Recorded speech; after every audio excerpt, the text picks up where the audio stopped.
La construction proprement dite du jump lui-même, de la structure, a commencé en décembre. On travaille avant la neige pour faire les bases afin de simplifier notre travail et puis de s'assurer d'être directement sur le sol. Ensuite, pour la neige, on a commencé début février. La météo n'a pas du tout été favorable pour l'enneigement ici à Îlot-Fleury, du vent ou des températures toujours trop élevées. On a eu de la peine à avoir notre quantité de neige. On a réussi à en faire encore les 3 derniers jours. Ça veut dire combien de neige au total? Pour enneiger la structure, on a besoin de 1000 m3 à peu près. Et pour le site au total, si on pouvait faire 20 30 000 m3, on serait capable de blanchir un petit peu toute la zone. Alors, comme équipement, qu'est-ce qu'on a ici?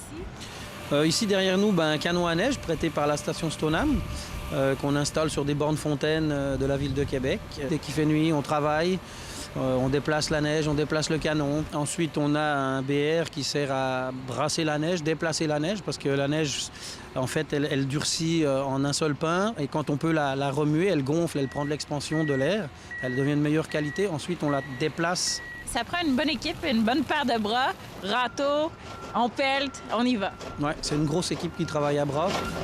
Et on bricole, on se fait des traîneaux, on se fabrique des choses avec des snowboards. On va voir si c'est lourd. Ça va. Festival, je pourrais travailler ici. Par chance, on n'est pas plein soleil, là on l'est, mais on est plus face nord, donc on n'a pas énormément de soleil qui va jouer sur la qualité de neige. Mais on cherche une neige la plus naturelle, la plus suffisamment compacte. En plein cœur de la ville comme ça, un autre des défis, c'est de s'assurer que la neige sera bel et bien blanche. En ville, c'est difficile parce que naturellement, on est obligé de la déposer presque une semaine avant la course en commençant, puis avec la pollution et puis tout ça, c'est sûr qu'elle grisonne de toute façon, là on n'a pas le choix. Puis en remettre est très difficile, puis après la cohésion entre la neige qu'on remet et la neige qui est en place ne se fait pas, puis du coup elle glisse, elle tient pas, donc l'enjeu c'est de mettre juste ce qu'il faut pour que ça tienne jusqu'à la fin de l'événement.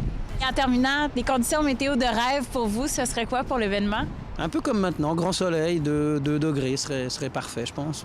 On va espérer que vous soyez exaucés. Merci beaucoup. Merci à vous. Et avec ces belles conditions, le printemps qui s'installe, il ne manque plus que vous pour venir profiter de l'événement. Et peut-être que je pourrais récupérer l'équipement après les compétitions pour pelleter ma cour, qui sait?